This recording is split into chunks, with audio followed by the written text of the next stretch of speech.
welcome back to another episode of Happiness Matters, the show with me, Beanie Man, and Mr. Mo, the service dog. And today I have a very good friend of mine here, Barbara Stafford. Good morning. And we have met networking, go figure, which, you know, most of my people here are networking. But anyway, so Barbara is a hypnotherapist. And I want to talk today really about what it is not. Oh my goodness. You know, getting rid of all those misconceptions and myths and everything. Yeah. So first of all, welcome to the show. Thank you for being here. So how long have you been doing hypnotherapy and what got you into that? Well, let's start there. I've been doing it almost 9 years. And what started me in it is I was working for an insurance company. I was a senior workers' comp underwriter, and I had this mystery pain on my left side that nobody could figure out what it was. My doctor had sent me to every specialist who has an organ all the way down my left, and of course those people don't talk to each other. No. And because heaven forbid. Yeah, that someone should share something. I know. And as they were doing that, they still couldn't figure out what was wrong with me. And then I was blessed to have a friend of mine who had recently graduated as a hypnotherapist. And she's like, well, let's just see if we could figure it out. She said, I want to try this technique called parts therapy where we talk with your body to see if your body will tell us what's going on. And out of my very own mouth came the words, it's either going to continue till you die or you quit. Pick one. And I'm like, well, hey, isn't that super wonderful? And gee, that's lovely. Lovely. And so when we finished our session, I'm looking at her and I said, well, it was nice that my mouth told me what it was going to do to me, my body was, but I didn't hear what it is that it thought I should do to support myself. And she's like, oh, I think I have that. She says, actually, I think you'd be better as a hypnotherapist than I am, because you have this ability to slow your voice down, drop it down a little bit. People feel comfortable around you. People share their stories. Your employees all feel comfortable. I come to you when I'm upset. Our mutual friends come to you. Because you're awesome. Thanks, sweet pea. And so she says, go look into it and study. And so I looked into it and I'm like, hey, I have pretty much done this all of my life. And I'm like, wow, I could do this. And so I went to the Hypnotherapy Academy of America down in Albuquerque, which is the leading school in not just in the United States, but in the whole world. It has the most education. And the first time I was hypnotizing one of my colleagues, the director came by and he stopped and he wrote a note and handed it to my instructor. And when I finished with the work that we were doing with my colleague, my instructor handed me the note and said, the director wants to see you in his office. And I'm like, to the principal's office. Exactly. I'm like, oh Lord, I've only been here 2 weeks and now I'm already in trouble. What, I've spent all this money on education. Oh my. And I go in and I'm like, yes sir. And he goes, Tim. I'm like, yes sir, Tim. And he goes, I don't know who's been beating on you, but we'll figure that out. Meanwhile, sit down. And he said to me, he's like, so I can teach anybody to be a hypnotherapist, but I can't teach that voice. He goes, where did you learn that? And I said, oh, I've done it all my life. My 2 sisters, one is a Capricorn and the other is an Aries. And I was the mediator in my family. So you were the voice of reason? I was the voice that calmed everybody down. That was my job. Oh, wow. And so I said, I've done it all my life. I've done it with my employees as a manager, when I had a customer that was upset, all of those things. How cool is that? And what a neat gift. So then he said, well, you have that $1 million voice. He goes, you go out and learn to be a hypnotherapist. He said, you're going to do very well in this industry. So that's how I became a hypnotherapist. Very cool. Very cool. Yeah, so I love what I do, and there's lots of misconceptions. One, we have some kind of whirly thing, or you follow our fingers, or we have a watch. You make me bark or do weird stuff. No.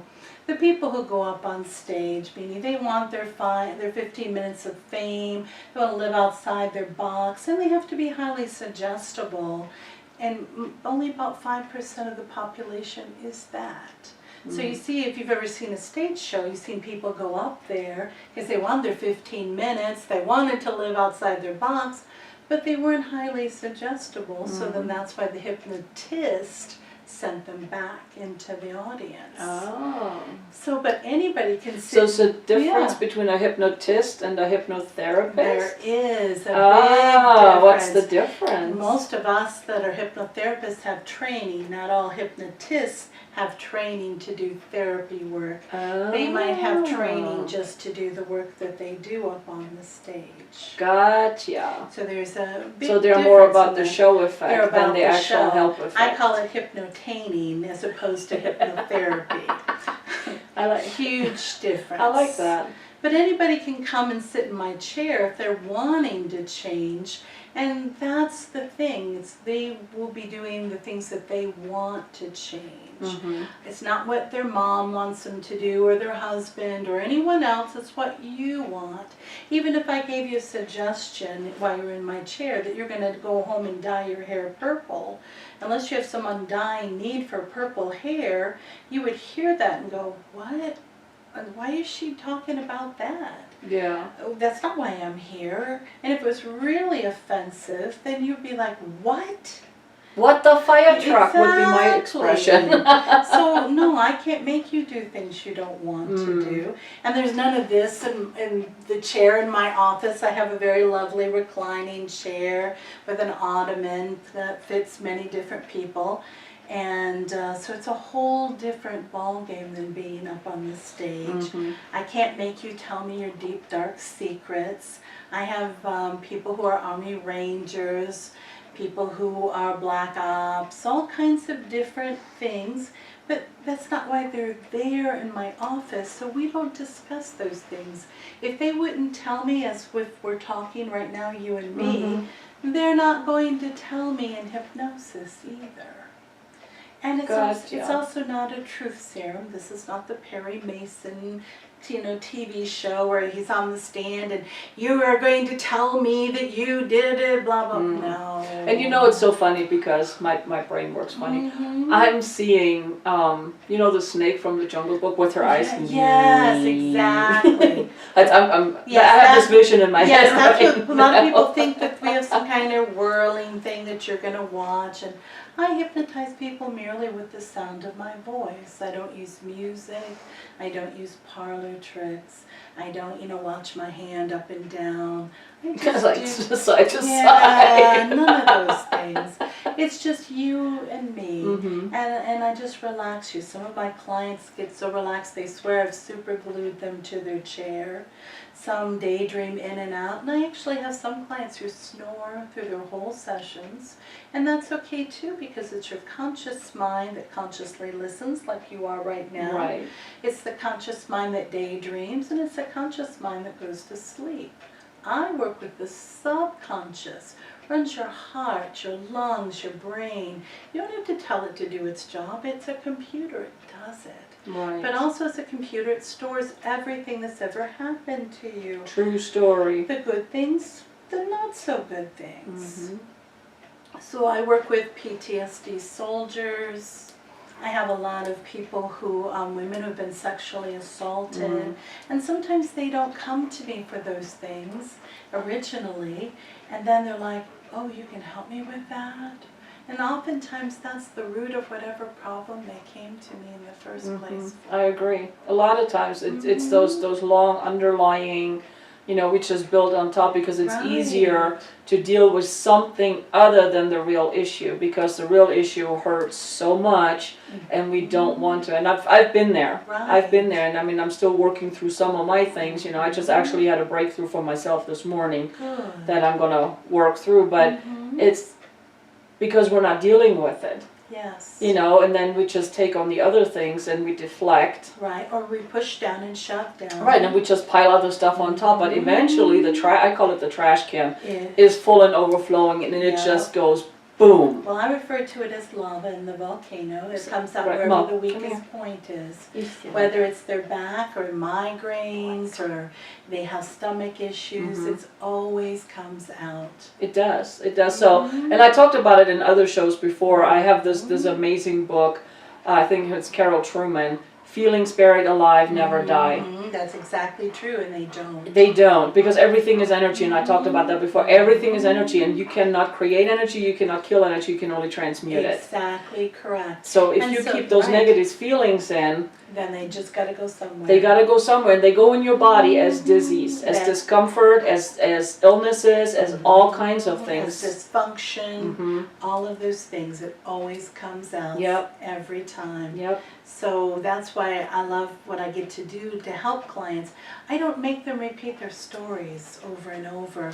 And that's one of the, I think the key things is the difference in hypnosis from other therapy mods is that we work with reducing that stress, releasing those things so that you don't have to keep reliving that. So like I've had gentlemen where, you know, their striker vehicle was blown up or by an IUD or whatever. And I have one that he was the only survivor, and he had huge survivors guilt. Oh my gosh, yeah. And instead of having him repeat what happened, we cleared it. I took it from a 10 on a scale of 0 to 10 to a 2 in Wow. his life. And so therefore he could live with it and be with it instead of letting it eat him every single day, because he felt he should be the one that's dead. Mm-hmm. And I get that. I mean, my husband is retired military, and yeah, it's a very real, very real thing It is. that they deal with. And it truly is, and it's, you know, it's not dealt with well by some of our people that should be handling it.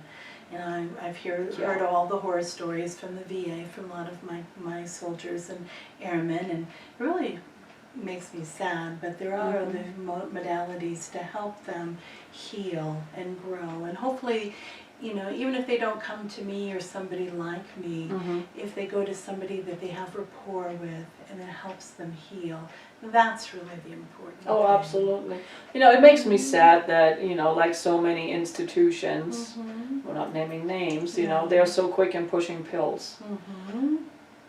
They're a great tool to aid the healing process. They're not the answer. You need to actually face your fears, you need to face your emotions and work through them and to go through them and heal. Exactly. And it's not fun. No, it's not fun. It's not fun, but once you But get it to is the other liberating side, like no other. Yes. Oh my gosh. I'll have clients leave my office and they swear they're 20 pounds lighter because all the grief and anger and everything they've been carrying around, we just let go. Exactly. And find a different way of doing it without having to have pills. Now, pills are fine for some, but it's like not I said, for they're everything. a good tool to aid in the healing process, but they're not the answer. They're not the be all end all. They're not. You know, and for some people, it's a really good way to help them with the other tools. Right, with their process. Right. Absolutely. Absolutely. But otherwise, they just get stuck and they're flat, and that doesn't help anybody. No, not at all. I mean, I was on years and years and years and many moons ago when I was at, it wasn't my darkest, but it was leading up to my darkest, but I actually went to see a psychiatrist up in Landstuhl, and she was amazing, you know, and I was put on Zoloft. I would not ever recommend it because it was, I mean, it helped me in the moment, but looking back, and even though it's been decades now, I think I'm still dealing with remnants from that Zoloft. And I wouldn't be surprised because it's in your cells. Oh my gosh! And I mean, I was always, I was laughed, was like built at the water. Since then, I'm in the water. Nice. Well. As long as you're swimming.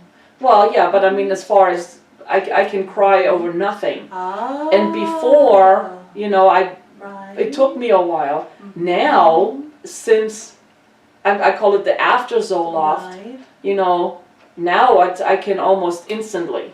Oh. Which to me, I don't like that. No. I don't like that because there's a time and place for everything, but sometimes it's like, really, why the heck am I crying right now? Exactly. What's this all about? Right, and I really believe it's after decades. I mean, it's been what, 20 years now. Right. You know, I believe it's still it's an after effect from the Zoloft, Well, from I think the pills. so because your body doesn't know where else to put it. Right. Your body is made to absorb minerals and vitamins and nutrients. It's not made to absorb chemicals. Right. Exactly. And so it doesn't know where else to put it, so it stores it in your fat in your body, and then sooner or later the fat dissolves, and there you are. Right. It's all back. So, like I said, I mean, at the time, I needed that, but not now. But not now. But I'm still dealing with the after Yeah, effects. absolutely. Yeah, and it's like, what the freak?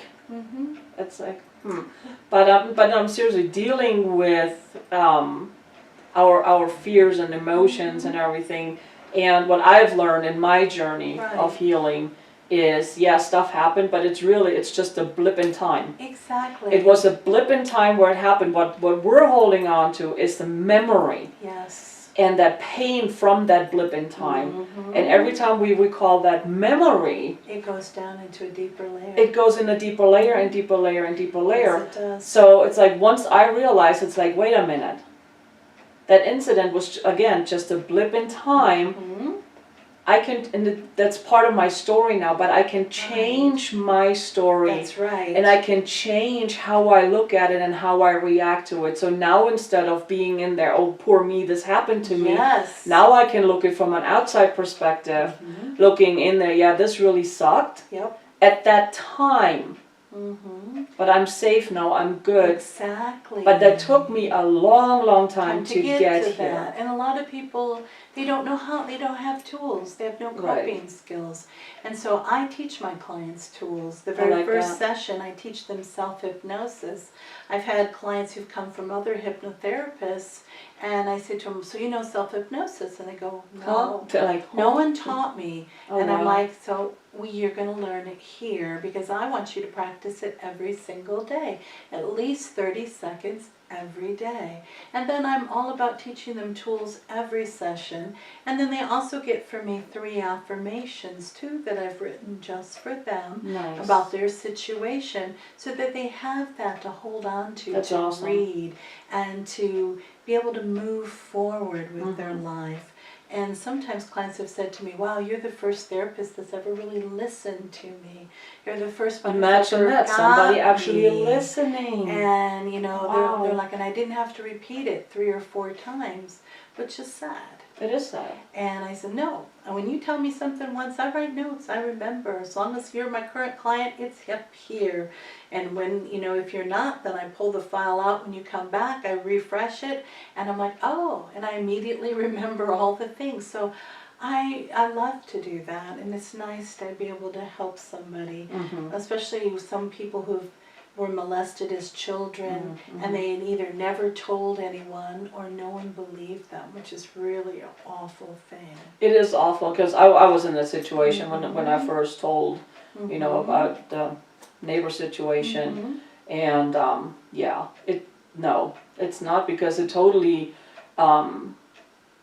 makes you invalid. You feel like you mean nothing, and it's not important, and devalued. Exactly. That was the word I was looking for. Devalued, totally, and it stays with you. It doesn't just in that moment, you know. Especially as a kid, it's coming from the adults that we look up to, you know, and it just stays with you, and it stays with you, and then of course, you know, with those self-fulfilling prophecies, because what you think about, you bring about. Now more and more gets piled on it, and more. So those thoughts and that thinking, now it becomes a belief, and it becomes ingrained. It's so deep. And they believe they're broken. Yes. They're damaged. They believe the shame and the guilt should be and theirs. you are not. You're none of these none things. Of those nothing. Things. Nothing. Exactly. You are amazing. Not. You are worth it. You are everything. You're beautiful. You're incredible, beautiful. I mean, you're just amazing. And I've had many a client cry on my shoulder. Oh, I bet. And saying to me, I was the first person they've ever told. Because you know, if they told their parents, I had one that she was 5, and her 10-year-old brother was the molester, and the mother said to her, well, don't let it happen again. and it continued till the Gee. brother was 19 and went off to college. Oh my gosh. And so she was stuck with all of that all of her life. Well, it's not only that, but it's like that completely helplessness. It's like you go to that one person that you trust and you expect help from, and they're like pretty much, yeah, sucks. Too bad for you. Sucks to be you. Oh my gosh. Yeah. That's, oh. So, you know, and sometimes I deal with horrible issues like that, but it's such a wonderful thing to enlighten someone.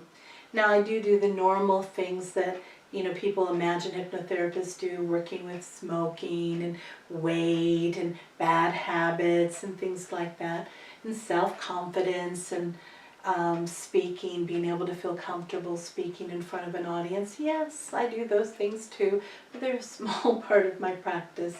The larger part is, you know, working with people to help them with their changes. I love that. Forward. So I have a question, because you said the self-hypnosis.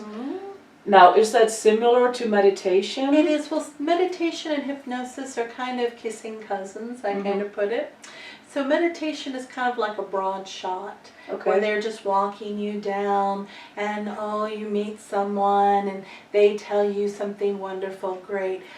What hypnosis is we're working on something much more defined. So meditation is more like this. Hypnosis is well, more with meditation, like you can also pinpoint. You can, but I'm working on something specifically just for them. And I'm using generally their words or the reversal of their words. Gotcha. And so then that way we're working on exactly what they need. And what speaks to them and doesn't fight. Exactly. Because when your subconscious fights your conscious, because they're not communicating in the right way, it doesn't matter what you do. Exactly correct. And I tell people, you know, here in the United States, we are very conscious-minded people. We are a conscious-minded nation. We are a nation of how many things can I do at one time, multitasking. You can do one thing at any given time. You cannot multitask. There you go. Myth debunked. You cannot ever multitask because, for instance, you cannot speak and think at the same time. Nope, and you can't have a panic attack and count at the same time either. And you cannot be happy and angry at the same time. You cannot multitask, period. You can have different projects going on in a time period. Right. But you cannot ever multitask because you can only do one thing at a time. But you know, that was so liberating. Yes, when that clicked with me, and I'm like, it's like, well, then I can only do this one thing. Right, and I focus do it well on or not, right? Whatever I choose. Exactly. But you know, we're very not subconscious people here in the United States, and you know this from coming from a different country, and seeing the difference between your country and here. And of course, I know now you're an American. I'm not saying that you're not, but I'm saying I'm an American by choice. Exactly. Your birth country operates a little differently than we do here, and so therefore, you know, we are just go, and we don't even enjoy our food. We shovel it down. And you know what I noticed too? It's like we're I mean, this, you know, go, but in essence, we get very little done. You know, and I found that to be very much true, because even in England, where they have much more vacation than we do, my colleagues there, they're like, oh no, you know, I still see this many clients during the year, or whatever, but I get to enjoy my vacation. I get to enjoy my time off. And she says, no client would ever once think of calling me when they know I am on vacation. Boundaries, people, and they're boundaries. Like, she's like, Barbara, do your clients call you on vacation? I'm like, oh, they feel free to think that they can call me on Friday nights, Saturdays, But it's that sense Mondays. of entitlement, that victim mentality, entitled victim mentality, I call it. Right. Well, but there's, you know, here in the States, we're so attached to our phones that they think that, you know, there are no boundaries, there are no limits. If I call you, you should answer. No. And so I'm having to teach some of my clients boundaries, and also having to teach some people, if you make an appointment, you're supposed to show for it. To what now? Exactly. What? You're an adult person. You can make an appointment you actually have to show up for? Yes. No. And so I charge. Joking. If they don't show up, then they get to pay a cancellation Good fee. for you. And some of them are just astounded. And that's even people who have their own businesses who should know better. And and that baffles me. Yes. Every time. It's like, I'm sorry, you want me to help you for free. Yet when I suggest maybe we barter and trade, you get your panties in a bunch. Right. And you're all like, well, I'm in my business to make money and pay my bills. And Okay, you're and not? I'm not. Seriously. Exactly. And I'm just like, are you really that selfish and self-centered? Because that's really what that is. Get over yourself, people. You know, treat others the way you want to be treated. The golden rule, treat others the way you want to be treated. And so I've had to explain, the other day I had a client who had booked a non-smoking session, and it was like 5, 6 after the hour, and I called and I said, are you lost? Do you need help getting here? Oh no, I'm just not going to come today. It didn't fit my schedule, so I'd like to reschedule. No. No, that's not how we do. I said, no. I said, that's not how it works here. I booked that time for you. If you had told me you couldn't make it in 24 hours in advance, as I asked, I could have replaced it with somebody else who needed that help, because I have cancellation list. And, they're like, so you're not going to reschedule me? And then they called me a swear name. And I was like, oh no, we're done here. And I just continued the call. And I thought to myself, good for you, wow. You should. But again, that's an entitled victim mentality. Yeah. It's like, I'm the poor victim here, poor me, and I'm entitled for this, that, and the other. No, you're not. No. And here's my thing, because I was so when I say that, it comes from a place of love, because I was knee deep in victimhood. Yes. I was knee deep in it. But here's the thing. There's a reason you're holding on to that victimhood. Okay, and actually when I speak, that's part of what I'm talking about. There's an upside to victimhood. Yes. The reason you're stuck in victimhood and you don't want to give it up is because you're getting something out of it. It's a secondary action from it. You're getting some benefits out of it. You're getting a secondary benefit. Absolutely. And I know your reaction right now, because that was my first reaction, is like, well, I'm getting nothing out of it, I don't want it anymore, and I'm done with this, and blah, blah, blah, blah, blah. And it's like, and then my friend told me, she said, yeah, but you're getting attention from it. You can use it as an excuse, that. And the list went on. And the more she told me, the bigger my eyes got, the wider my mouth opened. And I was like, oh my gosh. And that's when I had to sit down and write it down. Yeah, because that's true. And I tell you what, do that. That is one of the most, I have chills, It's one of the most liberating things that I have done. I wrote down everything that I was getting out. That you were secondary gaining from that I was getting out of my victimhood, where at that place where I was at that time. And it became quite a long list, because once you open that and you accept it, yes, then you see. Oh my gosh, it just came out like a waterfall. Yes, it and did. Then she told me, and this is what I did, and I can highly recommend that. Go down item by item, one by one. Say thank you, I love you, I appreciate you, I no longer need you, I release you. And you do this with, I have chills, because it really works. I did this with every single item, and then I burned that paper. Yes. In a safe way, of course, but yes. I burned that paper and I released it. Yes, you released that energy. I released, well, not all of it, I released a lot of it. I had to go back a few times and keep doing it, because I realized it's it's an old habit, old it's behaviors, old patterns you slid back into. But now I had that awareness.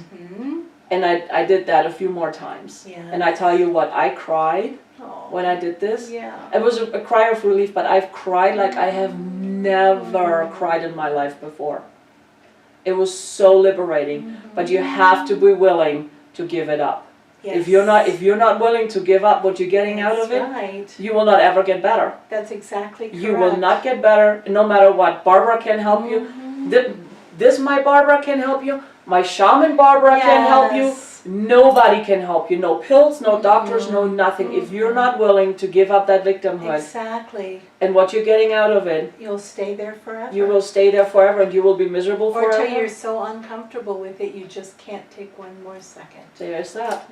And But having this awareness, and now you have the awareness, there's no more excuses. Exactly. Sorry guys, so not sorry. No, just be able to move forward. It's really true. It's like you have to acknowledge that you're getting something out of it, and be willing to let go of it. Right. Okay? And then you can get the help, because now you can actually move forward and you can move past that and you can start living the life that you actually want to live and not just say you want. And but that you deserve to have. Absolutely. Oh my God, you deserve the very best in life. Yes, indeed. That the universe has to offer, because, I mean, it's like, look at me and look how far I've come. Exactly. It's like, since I've known you. Even, right. In a few years. Yeah, and I tell people, it's like, when I tell you this stuff, I know what I'm talking about, because I've been there. I've been knee deep in it. You've lived it. I've lived it. I've lived through it. Right. You know, and now the reason, part of why I do the show is to let others know, it's like, yes, you can. Yes, you can. Yes, you can. You deserve it. You're amazing. And you're loved, because I love you. Exactly. You know, and I mean, it is just, and there's people out there willing to help you, give you a hand up. Right. But you have to be walking up the ladder. Well, you have to do the Because walking. we can't pull you up. No, no. See, this is what I do. People are like, really, Beanie? This is what I do. It's like, here are the instructions. Here's the toilet paper. Go wipe. Nobody can wipe it for you. You have to do the work. We can give you the tools. That's We can give you right. the instructions. Yes. We can help you along the way. Yes. But you have to do the work. Right. Well, it's like I was telling you before, I assigned homework, you know, with practicing their self-hypnosis, using their tools, reading their affirmations. Right. And if you don't do those things, then it's the definition of insanity, doing the same thing and expecting a different outcome. I'm not you. I can't make your life better. No. Only you can do that work to help yourself. And guess I what? can assist you. Running faster on that hamster wheel is not going to get It's you not going to anywhere. get you there. It just makes you run faster, And and you makes feel a little more tired. right, right. You know, unless you're willing to leave all the stuff behind Yeah. and say, you know what, it served me up until now. And I'm I done no now. longer need it. Thank you. I love you. I appreciate you. And I release. And I release you. Unless you're willing to do that, you will be stuck. It's that simple, and you're not going to come out. It's going to take you deeper. Exactly. It's, And I tell clients, you know, if I had a magic wand, I would, bam, bam. I would be, you know, charging people $1,000 for that minute or two you're in my office, and I'd have people lined up and down Academy Boulevard waiting to see me. Yes. But you have to take responsibility for your life. I know. The ugly R word? Thing. Responsibility? Exactly. But yeah, Yes. that's exactly. Responsibility is key. I mean, I had one gal who came to see me once, and she wanted to drop 50 pounds. And so I explained to her how we work about getting to like themselves, because that's really important. If you're working on weight and you don't like the person in your mirror, I don't care if you're size 2 or size 22, it doesn't matter. Does not matter. And no. so, you know, we talked about that, we did her session. 2 days later she calls me and she's like, I'm going to cancel the rest of my sessions. And I said, oh, may I ask why? I didn't lose 50 pounds that day. I'm sorry. I know. I was just had my mouth open. Because you gained those 50 pounds overnight. They come off overnight. Not. Right. I said, I'm sorry, I don't have a liposuction machine. What? And no. And she's like, well, then I don't want to see you. I want to lose it immediately. And I said, well, then you'll need to see a doctor for that one. A doctor that does plastic surgery and liposuction, because I'm not that person. Wow, but you know, but sadly, part of it is because, I mean, look what we're bombarded with. Those impossible images. Yeah. They're photoshopped, you know, Yeah, and then those nobody stories, looks those like sensationalized stories, which make people believe, yes, it happens overnight. Nothing happens overnight. Nothing worthwhile happens overnight. That's exactly and right. nothing worthwhile happens on its own. You have to put in the work. Exactly. You have to put in the effort. And I also tell people, stop, especially us women, stop using the word lost. No. As in weight loss, and there's a reason Because for when that. we lose, we want it back. Exactly, because we're programmed in our subconscious mind, especially us women, to go find whatever's lost. And if you don't think the weight loss industry knows that, listen to a commercial. Listen to Weight Watchers or Nutrisystem or whatever, and count how many times they said they say lost. the word lose or lost, and you will be amazed. And they can afford people like us to work for them, to tell them that, in the industry. So they just keep women on that hamster wheel. Exactly. And, you drop it and you get it back. And so you don't lose weight, you release it. Right. I tell ladies, you can release it, drop it, shed it, throw it away. I don't care. Anything but lose. Anything but lose. No, absolutely. Absolutely. Anything but lose. And then you got to be happy with you. Because if you don't like the person, I don't care what size you are. I have size 2s that don't like themselves. It doesn't matter. You have to love this person. Because if you don't love her, forget it. Right. And the other thing too is like stop comparing yourself. Exactly. Stop comparing yourself. I can't be you. You can't be me. No. We're just No, ourselves. because soft-spoken, not. So, it's just who we are. We are who we are. Exactly. And our bodies are what our bodies are, too. Right. I mean, I'm sure I was born bigger than a size 2 because I'm, like you, a larger framed woman. We are the beautiful I had to be. I squeezed out a 13-plus pounder. I had to be a little bigger. So that's a different story. Yeah, so we are who we are. We are. And don't compare yourself. Embrace you. All right. So we're back. And we were talking about weight loss. Right. Because as I teach the ladies that I work with, and gentlemen, quit using that word, because we are programmed to find, especially women, to find things that are lost. And so therefore, women are just on that yo-yo, on that hamster wheel, and we will keep on losing the weight and gaining it back. And it's not just women. I know guys too. Yes. It's the guys too. Really everybody at any age. Right. And I tell people when they come to work with me that, it doesn't matter what size they are, we have to first learn to like that person in our mirror and get past whatever limiting self-beliefs they have to do that. Because I have some size 2s that hate themselves. And I have some size 22s who love themselves. And so therefore it's all here. It's all there. It's not here. No, it's here. You have to love this and feel comfortable with this. And that's truly, truly the difference. And I tell my clients, if you don't believe me on that lost word, I said, then listen to Weight Watchers commercial. or any of them. Or Slim Fast or Nutrisystem or whatever. And count how many times they say lost or lost. They can afford people like you and I. Right. That will tell them at the those industries that, hey, they're going to keep saying that word. So I tell women, you can drop it, release it, shed it, shred it, whatever you want, just no more loss. No, on anything, really. Yeah, because it's just not a healthy word. No, it's not. It's really not, but... Release is a much better word. I like release. I release you, Mo. Yeah, release is a much better word. I said I release you. And then he climbs up like, hi, he wants to be in the middle of the show. Release is not okay, the camera is that way. Be careful to mama. Anyway, it's all good. But anyway, thank you so much for being here, for debunking some of those hypnosis myths. Oh my gosh, yeah, yes. And for what you do. And I know you're helping so many, and I know you help a lot of military, which, they're my people. And I give military discounts. Oh, nice. Very cool. So I just love what you do. Thank you. I mean, your whole profession. Thanks. Because it's huge. It makes a big difference.